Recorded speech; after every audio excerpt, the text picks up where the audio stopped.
Welcome to the Mentor Podcast, where the most highly motivated entrepreneurs come to get their weekly dose of financial stability with host Ron LeGrand, as well as other nationally recognized thought leaders who will teach you how to get, grow, and protect your wealth.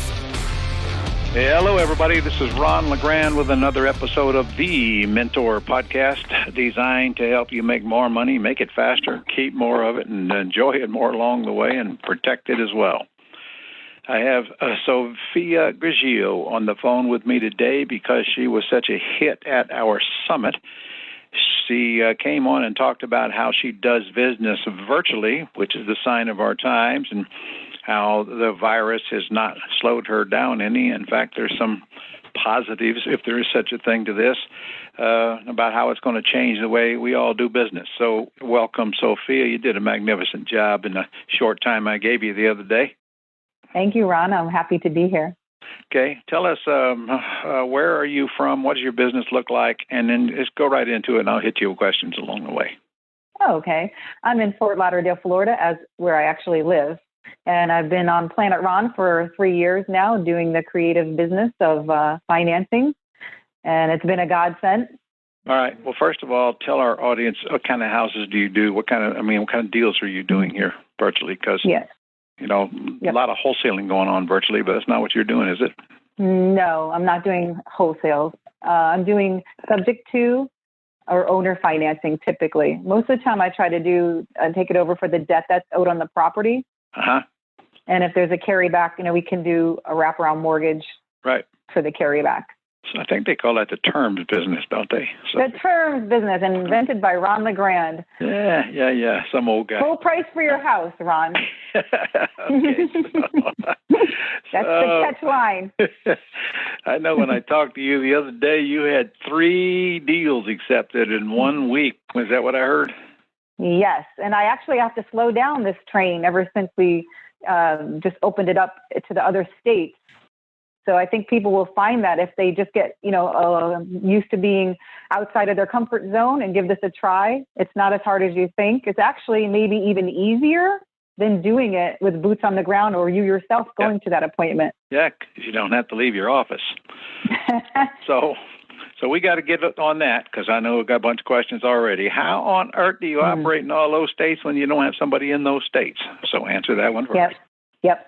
So first, we just use our regular scripts from Ron and Lynette, the master of the phone. We use those scripts to have our VA call the seller who's actually raising their hand and saying, yes, I'm interested in selling my house through our advertising, which anybody can do. Stop. Mm-hmm. You gotta go back. Let's talk about how do you find them first? What is your advertising? Yeah. Right. Well, first of all, when we do our advertising, it typically would be Facebook or Google ads. And also, you can get leads from the Ron LeGrand Gold Club site, which comes in every day to your mailbox for basically nothing. Uh-huh. So those are the ways we get the leads in. All right, hold on. So you're just buying more counties, whatever that costs. Mm-hmm. What is that? About $49 for a couple of counties, something like that. I don't even know. Correct. It's dirt cheap, really. Okay. So you tell them what counties you want them in, and here they come. So right there, you got a supply. And now you're running Facebook ads dedicated to the area where you decided to work in. Right. Okay. You can buy it. You can put the parameters for like a county, or you could just open it up for the whole state. And it's actually less per lead if you just open it up for the more counties. For some reason with Facebook, it doesn't charge you more the more you do. It actually charges, it becomes less per lead then. So I would behoove you to just open up the state rather than specifically on a county. And I'm going to tell you right now, while we're taping this, Facebook has really dropped the price of their advertising based on our sources that buy it for us daily.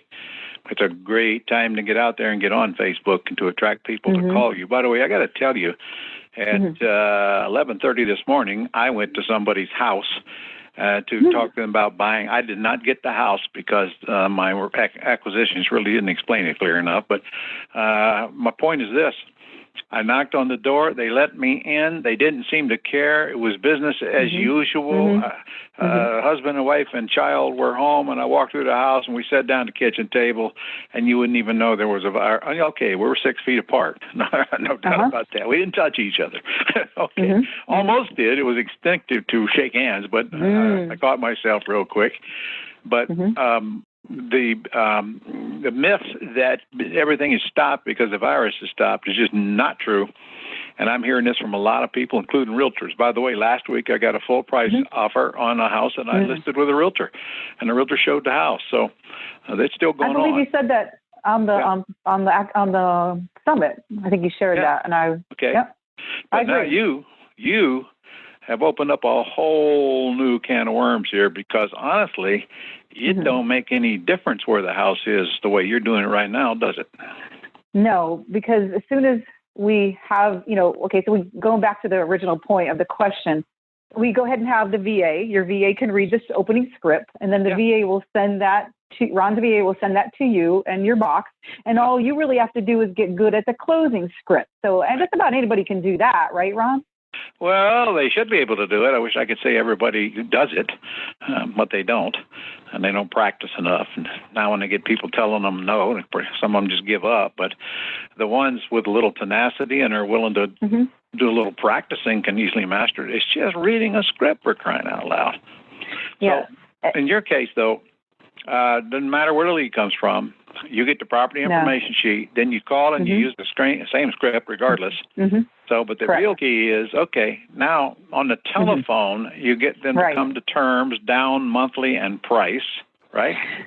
Right. So then what? At first I thought this was going to be harder, but for some reason it's easier. And, and I have a longer conversation with them during the confirming the facts of what the VA got, and then going right into my closing call. And it is a little bit longer because I have to build a little bit more rapport because they can't see me. So you take a little more time there, and then just go over your normal things, go in right into your closing call, and then they agree, and you say, okay, great. Now the next step is that you're going to want to, do your comp. So I always say, let me do my little homework here. This sounds like it might be a fit, and then I, call them back. And if that is agreeable, I tell them we have an agreement. But I need to have a virtual walkthrough of this house, because you don't want to buy it without seeing it. I mean, don't even let them send you pictures, because it could have burned down. Okay, so don't fall for the pictures either. That's a nice add-on, but I want to have them, and we can share how we do that, walk me through this house as if I'm right beside them, and not 3 days from now. I want it like today. Right. So how do you do that? I mean, where do you tell them to go on to do that? Well, since a lot of people aren't technically savvy, you have to make it easy for them as possible. So all I do is I tell them to open up their Facebook right now before we hang up. And I'm just going to type in my name, because my name is pretty easy to find. There's not that many of me, or vice versa. Have them just type in the name and say hi to me. They don't have to request me. Don't download anything as a friend, nothing. Just say hi. Find me and say hi. I'm going to say hi back. That connects us. That's all we got to do. Now that we're connected, Mr. Seller, I'm going to call you back at 2:00 today, and you just have your Facebook open, and you're going to see me calling you. You just answer the call, and I'm just going to have you push a button and turn the screen around. You're going to walk through the house with me, room by room, as if I was right beside you. And then we're going to go outside. We're going to look at the walls. We're going to look at, the roof, the neighborhood, everything. Well, that's how I see the house. Pretty cool. Couldn't you do the same thing on FaceTime and several other apps? You could, but I just found that they're really familiar with Facebook, and they don't have to download anything. So it's a comfortable format for them, it seems. But sure, if you or they know something different, any way you can see the house, FaceTime is fine. And in fact, they could just turn on their camera and hit video and walk through the house, couldn't they? Yep. However they want to do it. But Yep. Okay. All right. So you make them give you a virtual tour after you come to an oral agreement. Right. And I want to see their face too, and I want them to see my face. So we talk a little bit too on it, Okay. That helps us connect and makes me humanize. Right. I agree. All right. So now you get an agreement. Now you just email them a written agreement. Correct. Okay. Now, do you call them back and go over that agreement with them? No. I put a time limit on it of 24 hours, and I explained to them why. And if they don't get it back to me in the 24 hours, then I call them and I say, is there something, that we can go over here? And try to uncover what the elephant is in the room there. And a lot of times you can save it, and I'll just allow them to send it over to me after the time has expired. Okay. And once they sign and send it back, now what do you do? I send it over to the attorney title, and they begin a title and lien search on the property. Okay.